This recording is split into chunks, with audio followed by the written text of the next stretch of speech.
በስመ አብ ወወልድ ወመንፈስ ቅዱስ አሃዱ አምላክ አሜን። በክርስቶስ ክርስቶሳውያን በወልድ ውሉዳን በመንፈስ ቅዱስ መንፈሳውያን ዝተሰመኹም ናይ ልዑል እግዚአብሔር ቤተሰብ ናይ አዴና ናይ ቅድስት ድንግል ማርያም አፍቀርትን ፈተውትን ከመይ ኣለኹም? ኣነ እግዚአብሔር ይመስገን ፅቡቅ ኣለኹ ብሓቂ። ከምቲ ኣነ ፅቡቅ ዘለኽዎ ፅቡቅ ክትህልው ናይ ኩሉ ግዜ ትምኒተይ እዩ። እስካብ ዝሕዚ ሰዓት ተመስገንና ክነመስግኖ ንዝፈቀደልና ልዑል እግዚአብሔር ኣምላኽና ክብርን ምስጋናን ይፅሓዮ ኣሜን። እሺ እምበር ካብ ዝሓለፈ ካልኣይ ክፋል ሕጂ ድማ ሳልሳይ ክፋል ሕቶን መልስን ሒዘልኩም ቀሪበ ኣለኹ። እግዚአብሔር ኣምላኽ ኣጀሚሩ ከፈፅመና ቅዱስ ፈቃዱ ይኹን። ወስብሐት ንእግዚአብሔር። እሺ ሕቶ ቁጥሪ 1 ቤተ ክርስቲያን ብምንታይ ትምሰል?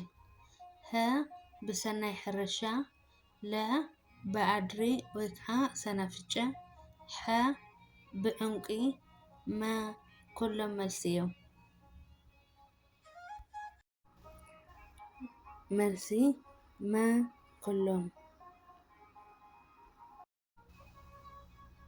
ሕቶ ቁጥሪ 2 ሓዲስ ኪዳን ዝፀሓፉ ቅዱሳት ኣቦታት ክንደይ እዮም? ሀ 3፣ ለ 4፣ ሐ 8፣ መ 10። መልሲ ሐ 8። ሕቶ ቁጥሪ 3 ሓዲስ ኪዳን ካብ ዝፀሓፉ ቅዱሳት ኣቦታት ዘይኮነ መን እዩ? ሀ ጳውሎስ፣ ለ ያዕቆብ፣ ሐ ሙሴ፣ መ ሉቃስ።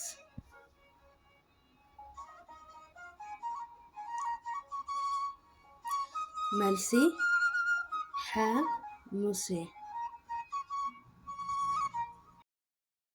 ሕቶ ቁጥሪ 4 ካብ ቅዱሳት ሃዋርያት ኣቦታትና 14 መልእኽቲ ዝፀሓፈ ሃዋርያ መን እዩ?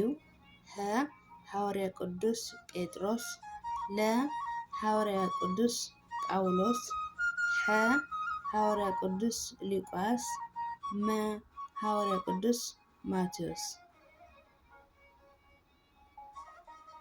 መልሲ ሃዋርያ ቅዱስ ጳውሎስ።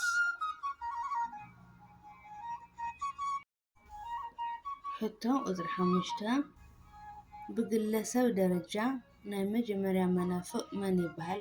ሀ ኣርዮስ፣ ለ ሳባልዮስ፣ ሐ ጳውሎስ ሳምሳጢ፣ መ መልሲ የለን።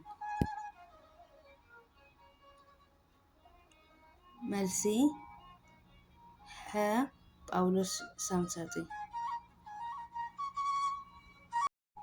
ሕቶ ቁጥሪ 6 ሓደ ገጽ ሓደ ኣካል ወይ ድማ ስላሴ ዝበሃል የለን ኢሉ ዝኸሓደ መን ይበሃል? ሀ ሳባልዮስ፣ ለ ኣርዮስ፣ ሐ ጳውሎስ ሳምሳጢ፣ መ ኩሎም። መልሲ ሀ ሳባልዮስ። ሕቶ ቁጥሪ 7 ብ250 ዓመተ ምህረት ኣብ ሊብያ ተወሊዱ ብ336 ዓመተ ምህረት ዝሞተ መናፍቅ መን ይበሃል? ሀ ሳባልዮስ፣ ለ ኣርዮስ፣ ሐ ጳውሎስ ሳምሳጢ፣ መ መልሲ የለን። መልሲ ለ ኣርዮስ። ሕቶ ቁጥሪ 8 ኣርዮስ ብጉባኤ መን ተወጊዙ? ሀ ጉባኤ ኒቅያ፣ ለ ጉባኤ ቁስጥንጥንያ፣ ሐ ጉባኤ ኤፌሶን። መልሲ ሀ ጉባኤ ኒቅያ።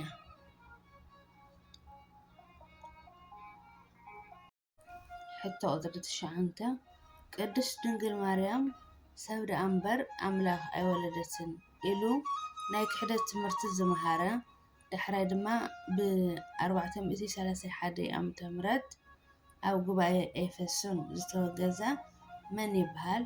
ሀ ንስጥሮስ፣ ለ አርዮስ፣ ሐ ሳባልዮስ።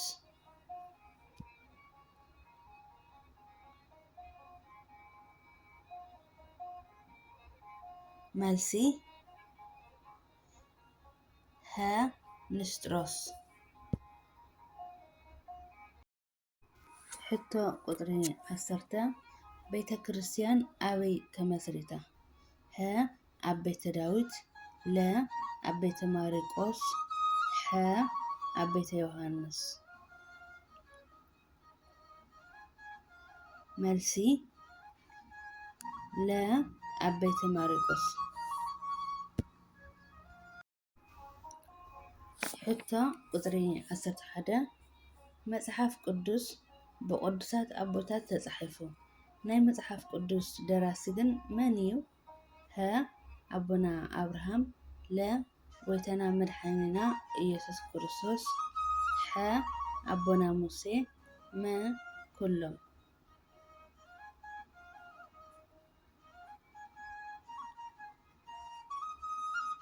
መልሲ ለ ጎይታና መድሓኒና ኢየሱስ ክርስቶስ። ሕቶ ቁጥሪ 12 ናይ መጀመርያ ኣስራት ዝኸፈለ ቅዱስ ኣቦ መን ይበሃል? ሀ ቅዱስ ኣቦና አብርሃም፣ ለ ቅዱስ ኣቦና ሙሴ፣ ሐ ቅዱስ ኣቦና ያዕቆብ።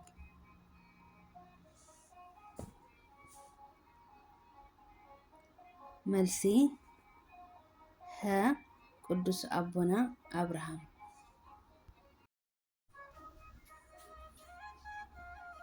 ሕቶ ቁጥሪ 13 ስለ ኃጢአት ሰዶምን ጎመራን ዝጸለየ ቅዱስ ኣቦና መን ይበሃል? ሀ ቅዱስ ኣቦና ያዕቆብ፣ ለ ቅዱስ ኣቦና አብርሃም፣ ሐ ቅዱስ ኣቦና ይስሐቅ።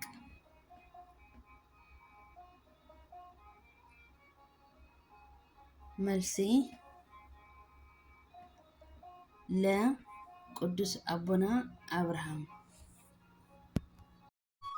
እሺ በዓል ስድራ ልዑል እግዚአብሔር አምላክ አጀሚሩ ንዘፈጸመና ልዑል እግዚአብሔር አምላክና ክብርን ምስጋናን ኣምልኾን ውዳሴን ይብፅሓዮ አሜን። ኣብ ዘውደቕክዎ ዘንጠብክዎ ብኣፈ ትጉሃን መላእክቲ ይተኣረመለይ። ብምቕፃል ንትውን ሓሳብ ንትውን ምኽሪ ብጣዕሚ እየ ለመስግን። ኣብ ቀፃሊ እውን ምኽርኹምን ሓሳብኩምን ኣይፈለየኒ። ኣብ ቀፃሊ 4ይ ክፋል ብዝብል ክንራኸብ ኢና። ናይ ቀፃሊ ሰባት ይበለና። ኣሜን። ወስብሐት ለእግዚአብሔር።